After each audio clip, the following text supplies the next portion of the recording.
mencabut uban adalah apa ya hukum mencabut uban itu? Kalau haram sih insya Allah enggak. Mungkin itu makruh.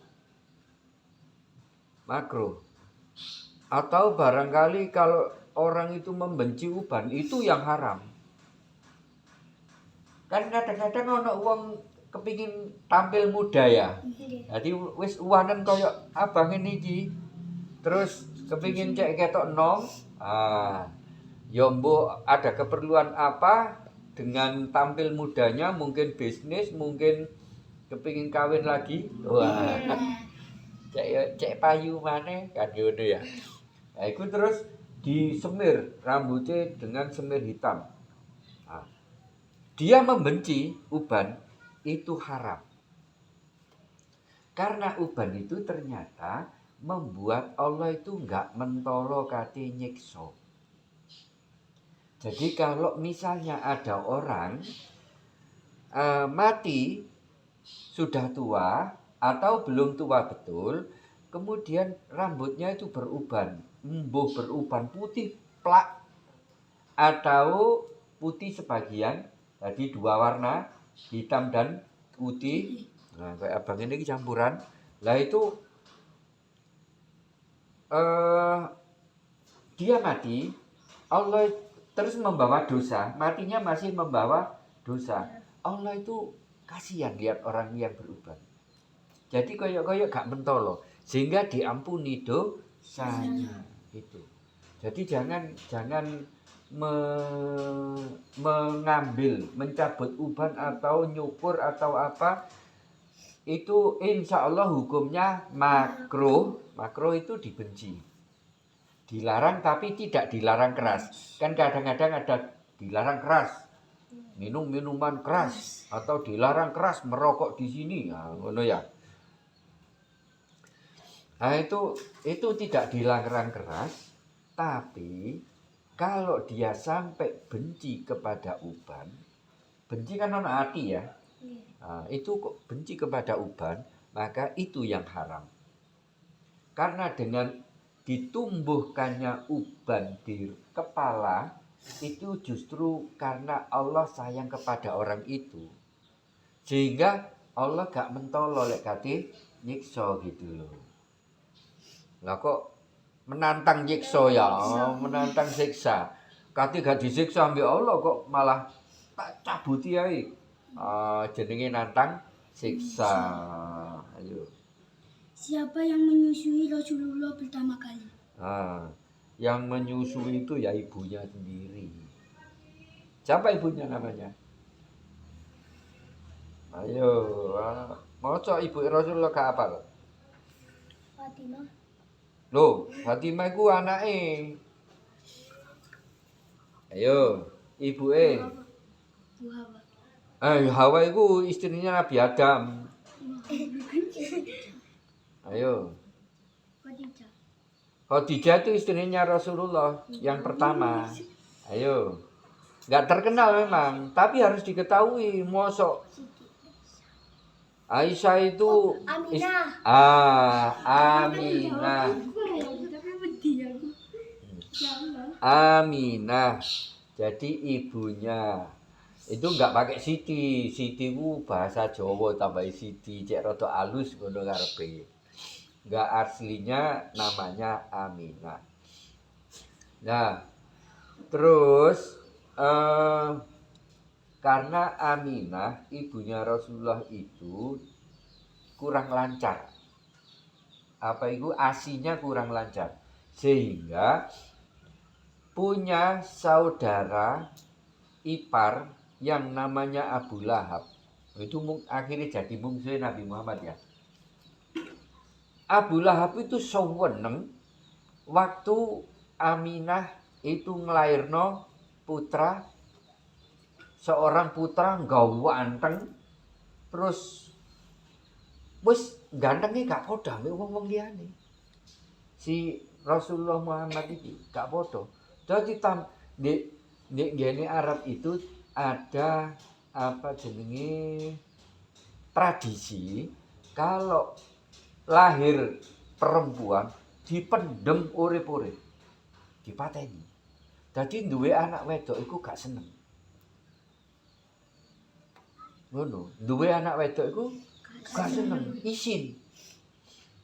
Ngoro ndang dikedukno, paculno, mari ngono arek sing urip, bapak dibelah dhisik ngono gak. Sing urip dicemplungno langsung dipendem diuruki. Apa gak kejem? Jaman biyen. Nah, lahir Nabi Muhammad itu gombo anteng putih, kulitnya itu nggak biasa, gantengnya itu nggak biasa. Jenenge ancen calon nabi yang terbaik. Mulai lah iku ya si paman iku saking senenge bebasno budake sing jenenge Suwaibah untuk membantu Aminah ibuke Nabi Muhammad. Kemudian ternyata Suwaibah ini juga tidak bisa waktu memberikan ASI kepada Nabi Muhammad, itu Nabi Muhammad nggak mau. Nggak mau nanggene ASIne Suwaibah. Akhirnya karena ASInya ibunya sendiri, Ibu Aminah itu kurang lancar, sedangkan Nabi Muhammad itu waktu itu kepingin tercukupi ASInya, dicarikan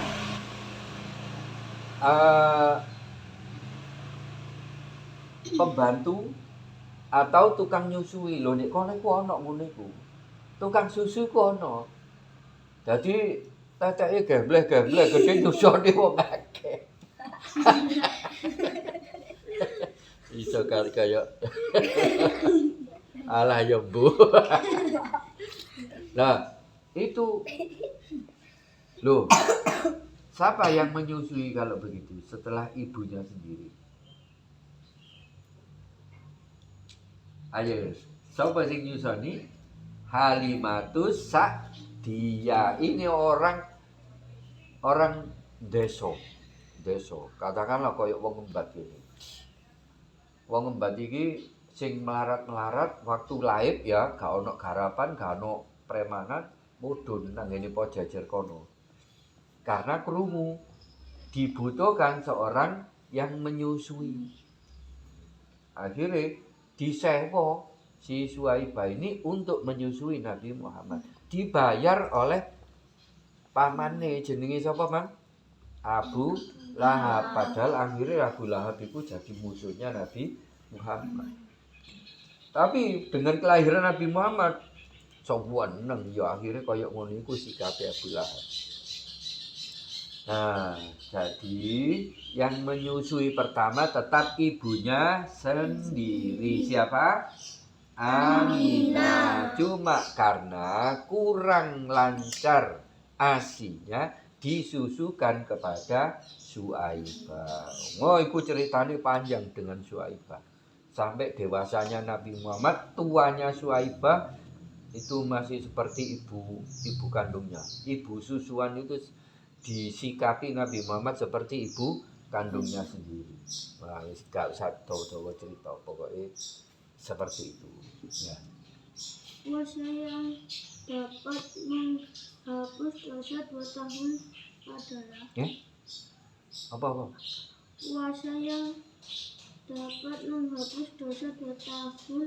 Puasa yang dapat menghapus dosa 2 tahun. Loh. Sik. Kok gak tahu roh ya? Lek menghapus dosa. Apa sih gak roh? Kalau puasa yang bisa setara dengan puasa setahun, puasa 6 hari, yaitu pada apa? Kemarin apa? Idul Fitri, namanya puasa Syawal, di bulan Syawal. Nah itu 6 hari saja itu sama dengan puasa 1 tahun. Itu abaruh lah itu. Kalau menghapus dosa 2 tahun, kok durung tahu krungu apa? Itu dalilnya dari mana? Engko perlu digoleki. Barangkali cuman memang apa gak roh ya. Tapi wis kok gak tahu roh selama ini dari hadis-hadis dari apa gak tahu roh ono iku. Jadi sementara dipending ya, belum bisa dijawab. Ayo. Mengapa Abu Lahab dan Nabi Muhammad bermusuhan? Mengapa Abu Lahab dan Nabi Muhammad bermusuhan? Mang ya, asale Abu Lahab sing seweneng dengan kelahiran Nabi Muhammad. Kan itu pamane dhewe. Lah kok saiki dadi musuh? Ada apa? Ternyata Abu Lahab itu ya wong iku apa ya kedonyan. Kedonyan niku apa? Cinta dunia. Ya. Abu Lahab itu termasuk seorang kaya raya dan tokoh Quraisy. Itu termasuk tokoh Quraisy. Sehingga Abu Lahab itu termasuk orang yang dihormati. Lah kok kate melok agamane Nabi Muhammad? Gengsi dong. Kan gitu. Gak mau melok agamane Nabi Muhammad. Gengsi dia. Kuatir pengaruhnya, kuatir kehormatannya hancur, luntur karena mengikuti agamanya Nabi Muhammad gitu. Jadi lagi-lagi orang-orang yang tidak mau mengikuti agama Islam itu sebenarnya hubungannya adalah dengan dunia atau harta, kedudukan, pangkat itu. Mereka sombong, mereka gengsi.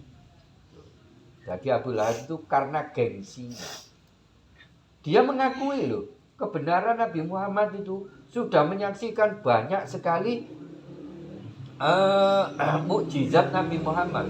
Sudah banyak berkali-kali menyaksikan mukjizat Nabi Muhammad. Jadi mukjizat itu kan kelebihan dari Allah yang diberikan kepada nabi-nabinya dan rasul-rasulnya itu yang di luar nalar.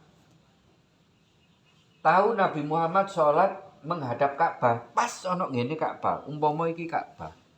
Rasulullah itu sholat di sini.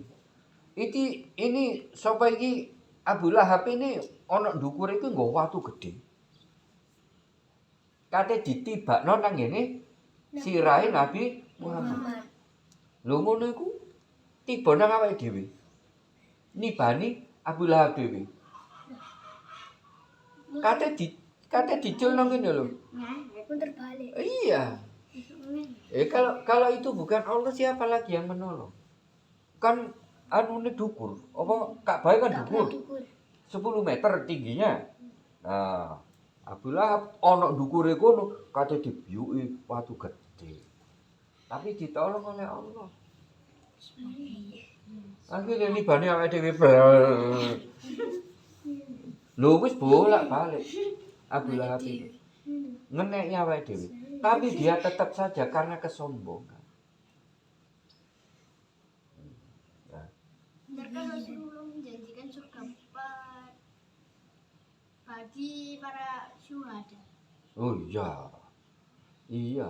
Pean juga dijanjeni Rasulullah. Janji Rasulullah itu benar. Karena Rasulullah itu kalau bicara dengan wahyu. Wahyu itu apa? Wahyu itu dituntun oleh Allah. Jadi gak ngawur. Gak asal Nabi Muhammad itu ngomong ngerayu-ngerayu wong gak ngono. Tapi Nabi Muhammad betul-betul dituntun oleh wahyu. Jadi wahyu itu begini sifatnya. Allah menyuruh malaikat. Siapa sih nggawa wahyu?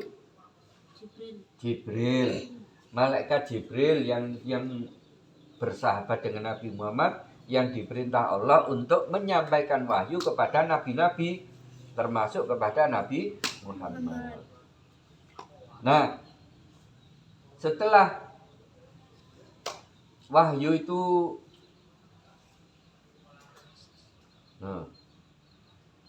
kok malingan lagi. Kemudian wahyu itu turun ya Bingung aku juga. Gara-gara lamu. Apa? Oh iya. Gini kan. Rasulullah itu bicaranya kan dituntun oleh wahyu. Nah, wahyu itu kan perintah dari Allah. Jadi nggak ngawur Nabi Muhammad. Kemudian para ulama ini adalah pewaris para nabi. Al ulama'u warasatul anbiya. Ulama-ulama atau orang-orang alim ini mewarisi ilmu dan sifat-sifat nabi. Nah, kalau ilmu nabi sendiri berani memberikan janji surga kepada para syuhada. Siapa yang mati syahid, nah gitu loh. Syuhada itu siapa? Syuhada itu sebutan dari orang yang mati syahid. Mati syahid itu apa? Mati syahid pertama, kalau dulu berperang melawan orang kafir. Kemudian kalau sekarang sudah nggak ada, ya nggak roh lah, ini kono-kono ono perang-perang kayak Ukraina sama Rusia ya. Terus sekarang NATO ikut perang, yos. Wallahu a'lam itu apakah perang benar dan salah seperti zaman Rasulullah, nggak ngerti urusannya. Tapi mempertahankan negaranya sendiri atas dasar agama Islam, atas dasar syariat, itu bisa dinilai mati syahid kalau mati. Memang janji Allah begitu. Di Quran akeh, bukan hanya Nabi Muhammad yang ngomong. Quran sendiri itu begitu. Bahkan di surat 3, surat Ali Imran dan surat-surat yang lain, termasuk di surat 9 itu juga ada Allah yang berfirman di dalam surat itu. Salah satunya, jangan kamu menyangka. Am hasibatum, apakah kamu menyangka? Am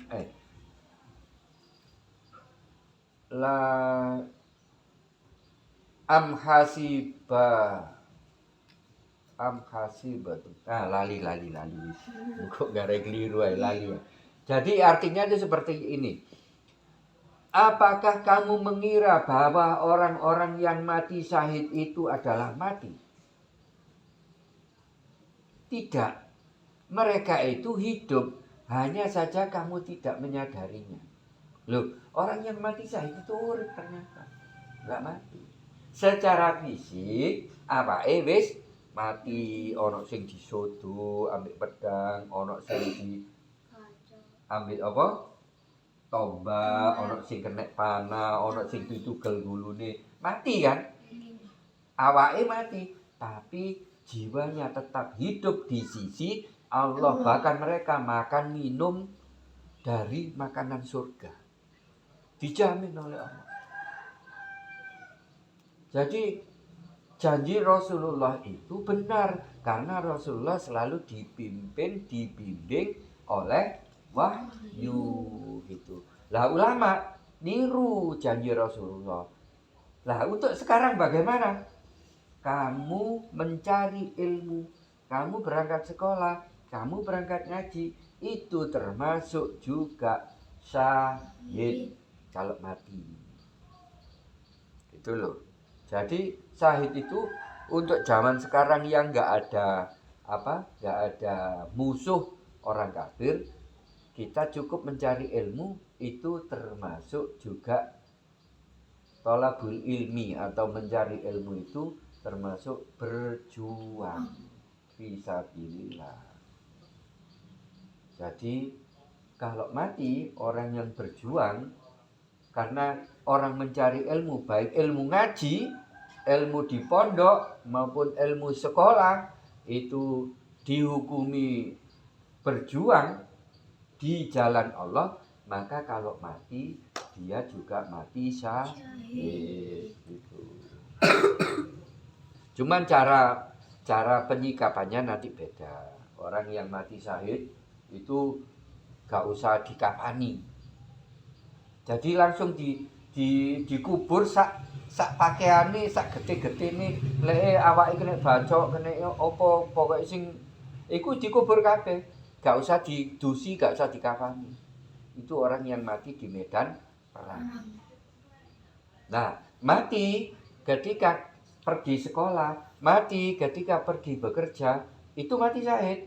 Tapi tetap aja itu namanya syahid dunia. Cuma tetap syahid. Artinya syahid dunia itu masih dikafani, dimandikan, terus dikubur seperti umumnya. Ngono. Kalau yang mati syahid perang apa? Gak usah dikafani, gak usah dimandikan, langsung dikubur. Sak geti-geti ini gak usah diresiki wis. Karena darahnya itu nanti akan menjadi saksi di hadapan Allah. Ketentuan puasa. Ketentuan puasa. Ya, jadi dimaksud ketentuan itu yang bagaimana? Karena ada syarat, ada rukun, itu juga ketentuan. Syarat itu ketentuan, rukun itu juga ketentuan. Nah, penetapan waktu itu juga ketentuan. Yang dimaksud yang mana? Nah, rukun puasa itu apa? Digoncak isi apa yang dikatakan dengan rukun? Rukun sembarang, ini rukun secara umum, bukan hanya puasa. Apa rukun? Engko apa biyen tahu oleh pertanyaan ngono ngene sekolah. Rukun adalah hal-hal yang harus dijalankan bersamaan dengan pelaksanaan suatu ibadah. Ada rukun puasa, ada rukun sholat, ada rukun haji, ada rukun umroh, ada rukun. Itu rukun secara umum. Ayo diulangi. Rukun adalah suatu perbuatan yang harus dilakukan bersamaan dengan pelaksanaan ibadah. Jadi rukun sholat berarti pelaksanaan ibadah sholat. Rukun puasa berarti pelaksanaan rukun puasa. Saiki ngene. Terus rukun puasa itu apa? Rukun puasa pertama ya kudu niat. Nawaitu saumal ghadin an adai fardisani Ramadana hadis sanati fardol lillahi ta'ala. Terus menahan makan, minum, dan berhubungan suami istri dari subuh sampai maghrib. Itu rukunnya. Menahan. Wis ikut tok. Rukun puasa. Ya. Tapi syaratnya rada akeh. Wae kapan-kapan. Rada akeh syaratnya. Ya, kita tutup dengan berdoa. Allahumma arhamna bil Qur'an waj'alhu lana imaman wa nura wa hudan wa rahmah. Allahumma dzakirna minhu ma nasina wa alimna minhu ma jahilna warzuqna tilawatahu ana al-laili wa adarafan nahar waj'alhu lana hujjatan ya rabbal alamin. Assalamualaikum warahmatullahi wabarakatuh. Waalaikumsalam warahmatullahi wabarakatuh. Allahumma shalli ala sayyidina Muhammad. Assalamualaikum.